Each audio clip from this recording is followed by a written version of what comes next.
तो स्कूल वाले जो है हर टाइम बोले जाते हैं कि हमारे को पैसे पे करो, पर यहाँ पे इंसान को खाने को पैसे नहीं है तो सर फीस कहाँ से पे करें। हमारा देश कहता है कि एजुकेशन से इंसान को आगे बढ़ाओ और स्कूल कहती है कि फीस भरो।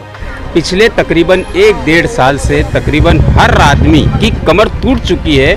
कईयों की नौकरी चली गई है, कईयों के लाइट के बिल पेंडिंग पड़े हुए हैं और कई बच्चे ऐसे हैं जो स्कूल से निकाले जा चुके हैं। स्कूलों में धांधलबाजी चल रही है। एक आदमी है जो कि बेचारा टोटल पैरालाइज हो चुका है, सोर्स ऑफ इनकम उसका खत्म हो चुका है। उसके बच्चों को स्कूल से वो लोग ने बैठा दिया था कि जो इनकी जो प्रिंसिपल है उनको इतना ईगो प्रॉब्लम है कि वो किसी से सही तरीके से बात भी नहीं करती है। ये निकुंज एजुकेशनल ट्रस्ट है। भारतीय जनता पार्टी रास्ते पे उतरेगी और लोगों के साथ उतरेगी, लोगों के हित।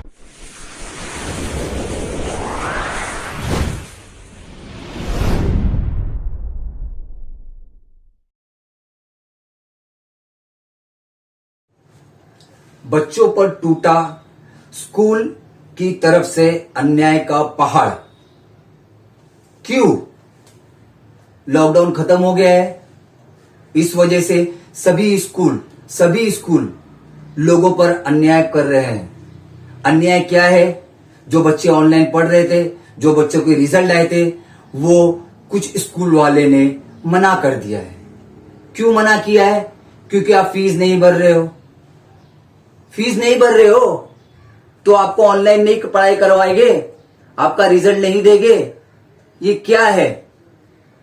आज हमने देखा है हमारे नगर सेवक 72 वार्ड के बीजेपी के पंकज यादव जी ने आज अंधेरी में निकुंज हाई स्कूल में जाकर वहां के ट्रस्टियों से बात की, वहां के प्रिंसिपल से बात की, उनसे बात करके रिक्वेस्ट किया है कि जो बच्चे ऑनलाइन पढ़ाई करना चाहते हैं, जो बच्चों के रिजल्ट आपने नहीं दिए हैं वो फीस की वजह से, तो हम आपसे रिक्वेस्ट करते हैं कि फीस के लिए आप कुछ लोगों को कंसेशन दे।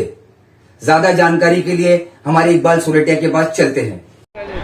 जय हिंद, जय महाराष्ट्र। मैं मुंबई actionnews.com की तरफ से आप सभी का स्वागत करता हूँ। इस वक्त हम मौजूद हैं निकुंज स्कूल में, जहाँ पर हम आए थे बच्चों की फ़ीस के मैटर को लेकर के। लेकिन आप देख सकते हो यहाँ पे हमारे कार्यकर्ता है जो वार्ड 72 के मिस्टर पंकज यादव जी ने आके प्रिंसिपल से और मिस्टर हिरन जी जो यहाँ के प्रिंसिपल के असिस्टेंट हैं उनसे बात की है कि बच्चों के फ़ीस के अंदर अगर आप माफ़ नहीं कर सकते हो तो कम से कम वो जो फ़ीस चढ़ गई है साल भर की उसको EMI में कन्वर्ट करके दीजिए। तो अभी ये बात हुई है और जो प्रिंसिपल के असिस्टेंट है मिस्टर हिरन सर, उन्होंने पंकज यादव सर से कमिटमेंट किया है कि ये प्रॉब्लम हम सॉल्व करेंगे 110%। आइए हम अभी पेरेंट्स से बात करते हैं। ये लोगों जो बच्चे हैं उनकी पेरेंट्स यहाँ पे मौजूद है। बच्चों के जो पेरेंट्स हैं वो यहाँ पे आए। मैडम आपका क्या विशेष है, आप यहाँ पे स्कूल्स में पंकज यादव सर के साथ में क्यों आए थे मैडम? देखिए, मेरा नाम सपना अरुण मिस्त्री है और मैं सोशल वर्क का काम भी करती हूँ और हमारे बस्ती के बच्चे यानी हम सबके ही बच्चे होते हैं, तो इनका फ्यूचर का जो सवाल है, ये छोटी छोटी सी आज कोरोना की बीमारी को लेकर बड़ी महामारी जो चल रही है उसको लेकर के हमारे सबको हर एक घर को परेशानी है। हर बच्चे परेशान है, किसी को सही से खाना नहीं मिल रहा है, किसी को सही से एजुकेशन नहीं मिल रहा है। इस परेशानी से लेके ऑनलाइन जो रजिस्ट्रेशन पे जो पढ़ाई होती है मोबाइल के ज़रिए से, तो स्कूल वाले जो है हर टाइम बोले जाते हैं कि हमारे को पैसे पे करो, पर यहाँ पे इंसान को खाने को पैसे नहीं है तो सर फीस कहाँ से पे करेंगे। तो बस्ती के हर बच्चे इसी से परेशान होकर, हमारा देश कहता है कि एजुकेशन से इंसान को आगे बढ़ाओ और स्कूल कहती है कि फ़ीस भरो, तो ये सर ये किस तरह से चलेगा। तो इसको लेकर के हमारे विषय पे हमारे जो पंकज जी है, जलील भाई है, हमारे NGO की टीम हमारे साथ में जो कोऑर्डिनेट करती है, तो हम इस विषय पे उमर भाई को लेकर के सबको लेके हम इस निकुंज हाई स्कूल पे आज आए हैं और इसलिए कि हमारे जो बच्चे हैं उनकी फ़ीस जो है माफ़ की जाए। पर माफ़ तो नहीं कर ही सकते तो कोई बात नहीं, पर सेंट्रल गवर्नमेंट और राज्य सरकार के द्वारा मोदी सरकार ने ये भी कहा है कि अगर हर किस्तों को आप एक साथ नहीं पे कर सकते हो तो लिमिट में, जैसे 3 महीना 6 महीने का रूल रेगुलेशन के हिसाब से पे किया जाता है। तो सर हमारी ये गुजारिश है कि हमारी स्कूल ये चीज़ को एक्सेप्ट करे और हमारी ये ख्वाहिश है कि हमारे बच्चे और तरक्की करें और आगे बढ़े और हमारा देश अगर सही से बचेगा और पढ़ाई करेगा तो वेल एंड एजुकेशन से हमारा भारत और आगे बढ़ेगा। उसके लिए सर हमारी ये गुजारिश है कि हमारे बच्चे खूब आगे बढ़े और हमारी ये जो फ़ीस को लेकर के जो मसला है उसको सॉल्व किया जाए और जल्द से जल्द हो सके तो माफ़ कर दे फ़ीस, ताकि काफ़ी बच्चों को, बस्तियों को जिसको खाने के वांदे हैं, तो सर एटलीस्ट फ़ीस के ज़रिए से उनके घर का राशन आ सकता है। तो सर हम सब ये चाहते हैं कि पंकज जी इन मुद्दे को लेकर के और आगे बढ़े और हम उनके साथ कोऑपरेट करेंगे और हम सब एक है और आगे भी एक ही thank you ma'am, thank you so much. हाँ बोलिए। मुंबई एक्शन न्यूज़ .com में आपका बहुत बहुत स्वागत है सर। धन्यवाद। आप यहाँ पर जो विशेष लेकर आए थे स्कूल में मिस्टर पंकज यादव सर के साथ, तो सर आप इस बारे में लोगों से क्या अपील करना चाहोगे? भाई मेरा जो विषय था, मेरा एक्चुअली एक विषय था पर्टिकुलर था, लेकिन यहाँ आने के बाद पता चला कि ये जनता का विषय है। राइट। क्योंकि एक यहाँ पे एक आदमी है जो कि बेचारा टोटल पैरालाइज हो चुका है, सोर्स ऑफ इनकम उसका ख़त्म हो चुका है। उसके बच्चों को स्कूल से वो लोग ने बैठा दिया था, यहाँ तक कि जो ऑनलाइन क्लासेस थी वो भी नहीं चालू थी। तो उसके लिए मैंने पंकज भाई से कंप्लेंट किया था और इसके लिए मेरे को पंकज भाई ने बोला था सैटरडे को हम लोग स्कूल में साथ में चलेंगे, और मैं आया। तो यहाँ आने बाद में जो उनका मैनेजर है स्कूल का, मैनेजमेंट कमेटी का, क्या नाम है उनका? हिरेन भाई। तो उन्होंने बोला कि ये सब गलत बात है, लेकिन ये गलत नहीं, बिल्कुल सही बात है। क्योंकि जो इनकी जो प्रिंसिपल है उनको इतना ईगो प्रॉब्लम है कि वो किसी से सही तरीके से बात भी नहीं करती है। ये निकुंज एजुकेशनल ट्रस्ट है, मैं साफ बोलता हूँ ऑन कैमरा कि उनको बहुत ज़्यादा एलर्जी है लोगों को यहाँ के श्रम के। जो ये एग्जैक्टली कौन है ये सर? ये ट्रस्टी भी है और प्रिंसिपल भी है स्कूल की। Okay. अब नाम उसका मेरे को मालूम नहीं है, लेकिन वो हम आज से नहीं देख रहे, कई सालों से देख रहे। उसका बिहेवियर जो है वो एकदम थर्ड क्लास बिहेवियर है, जो ट्रस्टी है। Okay. लेडीज ट्रस्टी को। तो इसके लिए खैर पंकज भाई ने बात किया, तो जो डिमांड था हम लोगों का सबका एक्सेप्ट हो गया। लोगों की फीस उन्होंने बोला कि भाई आप क्वार्टरली भरो, हाफ ईयरली भरो या मंथली भरो, लेकिन भरना है फीस। तो वो डिमांड तो पूरा हो गया। ओके, बहुत बहुत धन्यवाद sir Mumbai action news .com में इंटरव्यू के लिए सर आपका। मिल sir, Mumbai action news .com में आपका बहुत बहुत स्वागत है सर। आप जो विशेष को लेकर के स्कूल में पहुंचे थे लोगों के लिए, तो आइए हम जानेंगे सर से। देखिए सर, सबसे पहले तो मैं आपके चैनल का बहुत बहुत शुक्रिया अदा करता हूं कि आप लोगों के बीच में जा कर के लोगों की बात सुन रहे हैं और अपनी लोगों की बात को, यानी जनता की बात को सरकार तक पहुंचा रहे हैं। मैं एक महाराष्ट्र शासन से सबसे पहले ये अपील करना चाहता हूं कि इस पैंडेमिक के माहौल में लोग काफ़ी बड़ी दिक्कतों का सामना कर रहे हैं और कर चुके हैं। पिछले तकरीबन 1-1.5 साल से तकरीबन हर आदमी की कमर टूट चुकी है, कईयों की नौकरी चली गई है, कईयों के लाइट के बिल पेंडिंग पड़े हुए हैं और कई बच्चे ऐसे हैं जो स्कूल से निकाले जा चुके हैं। स्कूलों में धांधलबाजी चल रही है और स्कूल को फीस को लेकर के बड़े बड़े मसले चल रहे हैं। लेकिन क्योंकि इस इलाके में ये निकुंज स्कूल है, यहाँ पर लोग आए और आकर के लोगों से कहा कि भाई हमारी फ़ीस को माफ़ किया जाए। अगर माफ़ नहीं कर सकते तो कम से कम EMI सिस्टम पे, यानी कम से कम उन्हें 1-1 महीने की मोहलत दी जाए, ताकि जो उनके परिवार के लोग हैं उनको फ़ीस भरने में आसानी मिले। और ये होना चाहिए। मैं खुद वर्षा गायकवाड़ मैम जो एजुकेशन मिनिस्टर हैं उनसे रिक्वेस्ट करता हूँ कि वो इस विषय पे सीरियसली ध्यान दें कि गरीबों की मदद के लिए उनको खुद आगे आना है और लोगों की मदद करनी है। अगर ये लोग आपसे मदद नहीं मांगेंगे और आप इनकी मदद नहीं करेंगे तो कहाँ जाएंगे? इनके पास कोई और रास्ता नहीं है। इसलिए मैं आपके चैनल के माध्यम से जनता के अंदर ये बात रखना चाहता हूँ कि अपने अपने समाज में, अपने अपने स्कूल के पास आप इस तरीके की बात प्रिंसिपल से कीजिए कि किसी भी तरीके से स्कूल की फ़ीस को EMI में कन्वर्ट किया जाए और थोड़ी थोड़ी फीस भर के बच्चों को राहत मिले, ताकि उनका भविष्य खराब ना हो, उनके फ्यूचर में उनको ये प्रॉब्लम ना हो। इस वक्त लोग बहुत हरेसमेंट हैं, लोग परेशान हैं। अगर लोगों के पास में पैसा नहीं है तभी तो नहीं भर पा रहे ना। अगर पैसा होता तो भर देते थे, अगर पैसा होता तो भरते चले आ रहे। वो डिपॉजिट मांगते स्कूल वाले, डिपॉजिट देते, सर्कुलर फ़ी मांगते, सर्कुलर फ़ी देते, टर्म फ़ी मांगते, टर्म फ़ी देते। तो आज अगर ये पैंडेमिक का माहौल बना है तो स्कूल की भी जिम्मेदारी है। और मैं निकुंज स्कूल के ट्रस्टी और प्रिंसिपल और तमाम उनके बड़े अधिकारियों से रिक्वेस्ट करता हूँ आपके चैनल के माध्यम से कि गरीबों पर ध्यान दें, जितना हो सके उनके साथ सहानुभूति करें और उनके लिए एक अच्छा रास्ता निकालें, ताकि उनकी और आपकी एक साथ गांठ मिल करके आगे भविष्य में कोई टकरार ना हो। जय हिंद, जय महाराष्ट्र। जय हिंद, जय महाराष्ट्र। हम मौजूद है निकुंज स्कूल में, अंधेरी ईस्ट में, जहाँ पर हमारे पंकज यादव सर आए हैं बच्चों की स्कूल की फ़ीस के मैटर को लेकर के। आइए हम उनसे जानते हैं। आप यहाँ पे बच्चों की स्कूल की फ़ीस के लिए आप आए हैं सर, आपसे क्या बात हुई है सर? मसला ऐसा है कि ये निकुंज स्कूल जहाँ पे है उसके आजू बाजू की जो बस्ती है, यहाँ पे बहुत गरीब लोग रहते हैं, बसते हैं यहाँ पे।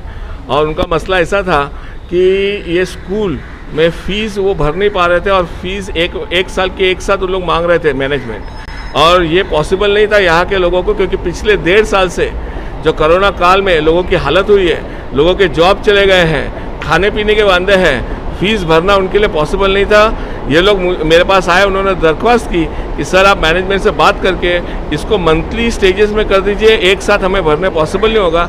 मंथली फ़ीस अगर भरेंगे अगर ये कर देंगे तो हमें पॉसिबल हो सकेगा। तो मैं यहाँ पे आके इनसे बात किया, तीन विषय पे बात हुई है। पहली चीज़ ऐसी बात हुई है कि ये फीस मंथली बेसिस पे होगा, उनको उन्होंने मान्य कर लिया है। दूसरी बेसिस ये हुआ है कि जिसका रिजल्ट अगर नहीं दिया गया है फीस पेंडिंग से, उनका रिजल्ट क्लियर किया जाए, और वो भी उन्होंने मान्य कर लिया है। उन्होंने बोला कि हमने सबको ऑनलाइन रिजल्ट भेज दिया है, लेकिन किसी का अगर रिजल्ट पेंडिंग है वो भी रिजल्ट उनको जल्दी से जल्दी मिल जाएगा 1-2 दिन में। और तीसरी बात ये है कि जो भी बच्चों को उन्होंने ऑनलाइन से बाहर किया था फीस की वजह से, उनको भी इमीडिएटली आज से ही ऐड किया जाएगा और उनको भी लेक्चर बैठने को मिल जाएगा। ये तीनों हमारी जो मांग थी वो यहाँ के मैनेजमेंट ने मान कर ली है। मैं उनका भी बहुत बहुत धन्यवाद देना चाहता हूँ हिरेंद्र सर का, जो उन्होंने निकुंज स्कूल की तरफ से जो उन्होंने रिप्रेजेंट किया, और हमने हमारी जो बात रखी, हमारी जो मांगे रखी लोगों की तरफ से, वो उन्होंने मान्य किया। उसके लिए उनका बहुत बहुत धन्यवाद।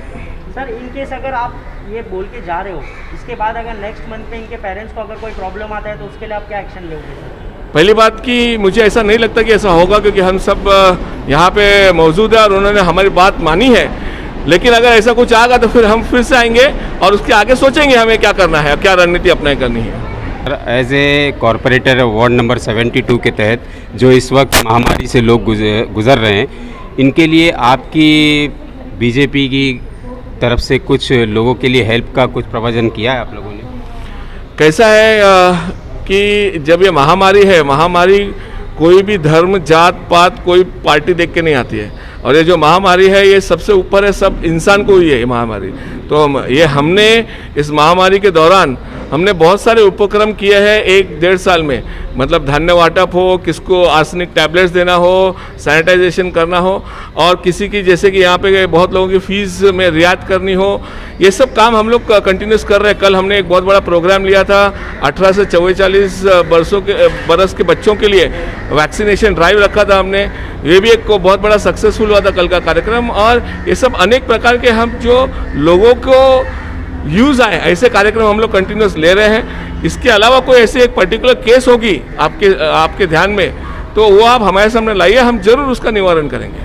बहुत बहुत शुक्रिया सर। अभी लाइट के बिल को भी लेकर के लोग बहुत दिक्कत में हैं। कई लोगों ने 6-6 महीने के 8-8 महीने के लाइट के बिल नहीं भरे। उनको पूरी तरीके से हर एक घर पर नोटिस दिया जा रहा है कि उनका मीटर निकाल लिया जाएगा और उनके पास में कोई ऑप्शन नहीं। क्या आपकी पार्टी इसके लिए कुछ कदम उठाएगी? सबसे पहली बात यह है कि ये लाइट का जो मसला है, पिछले जून में मैंने एक पत्र लिखा था, राज्य सरकार को भी लिखा था और केंद्र सरकार को भी लिखा था। जिसका भी यूनिट 300 यूनिट से कम है बिल, जिनका भी पूरे मुंबई में, उनके बिल माफ़ हो। और ये चीज़ पेपर में भी प्रिंट होके आई थी, लेकिन मुझे लगता है कुछ कारणवश ये हो नहीं पाया। लेकिन ये हमारी मांग जरूर रहेगी, जिनके भी है, जो गरीब लोग हैं, जिनका भी 300 यूनिट से कम है, उनका कम से कम आगे कुछ तो रियायत होनी चाहिए। 20%, 25% उनको डिस्काउंट मिलना चाहिए, क्योंकि आज की जो हालात है इसमें मुझे लगता है कि राज्य सरकार, केंद्र सरकार दोनों को इंसानियत के नाम से और इंसानियत के दृष्टिकोण से विचार करना चाहिए और ऐसा डिसीजन लेना चाहिए। Very good. ये तो आपकी तरफ से है, आपकी तरफ से जो बात है ये बहुत सहानुभूति वाली है, लेकिन खास करके लोगों को नोटिस दिया जा रहा है और अल्टीमेटम पे अल्टीमेटम आकर के उनके ऑफिसर परेशान लोगों को कर रहे हैं कि अगर आपने लाइट का बिल नहीं भरा तो आपका मीटर काट दिया जाएगा। मैं ये चाहता हूँ कि गरीबों की तरफ से आप कुछ ऐसा कार्यक्रम करें जिससे उन तक के ये डायरेक्ट मैसेज पहुँचे कि उन लोगों को कुछ रियायत दी जाए, और उनके ऊपर भी जो आज आपने स्कूल के अंदर ये लोगों के लिए फैसिलिटी बनाई है, उनके ऊपर भी ये कहीं ना कहीं EMI के सिस्टम को लेकर के एप्लीकेंट किया जाए प्लीज़। ऐसा है जलील भाई, आपको शायद पता होगा भी, हम हमारी पार्टी की तरफ से, भारतीय जनता पार्टी की तरफ से, हमने अडानी के ऑफिसेस पे पूरे मुंबई में हमने उनके ऑफिसेस पे मोर्चा निकाला था ये वाड़ी बिल के अगेंस्ट। तो उन्होंने हमको एश्योरेंस किया था कि हम इस पे जरूर सोचेंगे और इसका जरूर हम हल निकालेंगे जल्द से जल्द। लेकिन अगर ये हल नहीं निकल रहा है तो हम इसके ऊपर वापस भारतीय जनता पार्टी रास्ते पे उतरेगी और लोगों के साथ उतरेगी, लोगों के हित के उतरेगी। ये थे हमारे पंकज सर, जो यहाँ पर आकर के लोगों की मतलब भावनाओं को उन्होंने समझा और आज ये अपना एक कीमती वक्त निकाल करके निकुंज स्कूल के अंदर आए और इन्होंने 2 सोल्यूशन यहाँ पर बहुत अच्छे रखे। एक इलेक्ट्रिक के बिल को लेकर के ये खुद एप्लीकेशन करेंगे, खुद अडानी डिपार्टमेंट को ये एक एप्लीकेशन देंगे जिसमें इनकी मांग ये रहेगी कि लोगों को ज़्यादा से ज़्यादा EMI सिस्टम के ऊपर बढ़ाया जाए ताकि उनका बिल ना मतलब भरने की वजह से मीटर ना काटा जाए और उनको राहत मिले। और निकुंज स्कूल के अंदर जो 3 फैसिलिटी आज सर ने प्रोवाइड की है, मैं दिल से आपका धन्यवाद करता हूं और आपको बहुत बहुत मुबारकबाद देता हूं। तमाम गरीबों के लिए आप एक मसीहे की रूप में बन करके आए, आपका धन्यवाद। Thank you sir, thank you. तो देखा दर्शकों आपने, ये क्या हो गया है, क्या गया है। इसी तरह सब लोग करे, हाँ सब लोगों को करना पड़ेगा। जिस तरह पंकज यादव जो बीजेपी के नगर सेवक है, उमर खान जो एनजीओ वाले हैं और जलील खान जैसे सपना जी है, ये सभी ने जनता के लिए आगे बढ़कर उनसे बात किया, हिम्मत की और उनको सोल्यूशन बताया। इसी तरह सबसे रिक्वेस्ट करते कि आप सब आगे आए। कहाँ है बाकी पार्टियां? अभी इलेक्शन आने वाला है और आप लोग अभी आओगे, हमने ये किया, हमने ये किया, लेकिन दिखाई कुछ नहीं दिया है। तो सभी से रिक्वेस्ट करते हैं कि प्लीज आइए, इनकी तरह आगे बढ़े, लोगों के प्रॉब्लम सॉल्व करे, लाइट के बिल के प्रॉब्लम सॉल्व करे, उनसे रिक्वेस्ट करे कि कंसेशन दे। ये जो IDFC है, होम लोन वाले हैं, जितने बजाज फाइनेंस वाले जो लोगों को टॉर्चर कर रहे हैं, आत्महत्या करने पर मजबूर कर रहे हैं, उनके पास जाए, उनका प्रॉब्लम सॉल्व करे। और स्कूल वालों के पास जाए, उसका प्रॉब्लम सॉल्व करे। घर में बैठ के, आपकी ऑफिस में बैठ के कुछ काम नहीं होने वाला है। जनता की मदद के लिए आ जाइए। इलेक्शन आने वाला है, फिर आप आओगे जनता के सामने हाथ लेकर, हमने ये किया है, हमने वो किया है, ये कुछ नहीं चलेगा। जनता देखने वाली है कौन आगे आया है, कौन हमारा सपोर्ट किया। कोरोना में 2 लोगों ने खाना बांटा है और 10 लोगों ने फोटो निकाला है। तो इस बारे में ध्यान दीजिए। जनता कड़क हो गई है, उनको सब पता चल गया है। तो प्लीज हल निकाले। सभी नेताओं से, सभी पॉलिटिक्स पार्टियों से, सभी एनजीओ से रिक्वेस्ट करते हैं कि जनता की मदद करे और ये बात ऊपर तक करे। मैं हमारी एजुकेशन मिनिस्टर वर्षा गायकवाड़ जी से रिक्वेस्ट करता हूं कि जो स्कूल में ये प्रिंसिपल बिहेव जो कर रहे हैं, ये बहुत गलत कर रहे हैं, लोगों से बात नहीं कर रहे हैं, मिस बिहेव का यूज कर रहे हैं, ये नहीं चलेगा।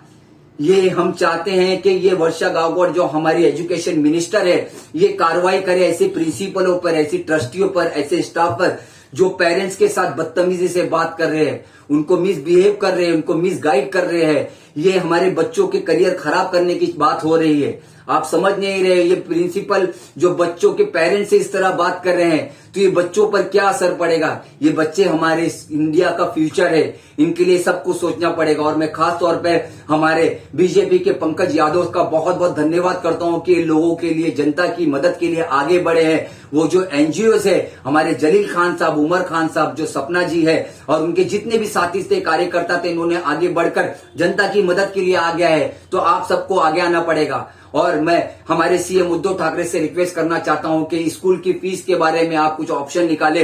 और ये नहीं कह रहे हैं कि हम पूरा सारा दारोमदार आप प्राइवेट स्कूल पर डालें। प्राइवेट स्कूल का भी कुछ प्रॉब्लम है। उनका प्रॉब्लम ये है कि आप लोग उनसे टैक्स ले रहे हो, स्कूल की फीस तो जा रहे हैं, वहां पर जो हमारे टीचर्स होते हैं उनको भी फीस पे करना पड़ता है, उनके स्टाफ को फीस पे करना पड़ता है, उनको ये भी करना पड़ेगा। और उसके बाद आपकी गवर्नमेंट को पैसे भी भरना पड़ता है।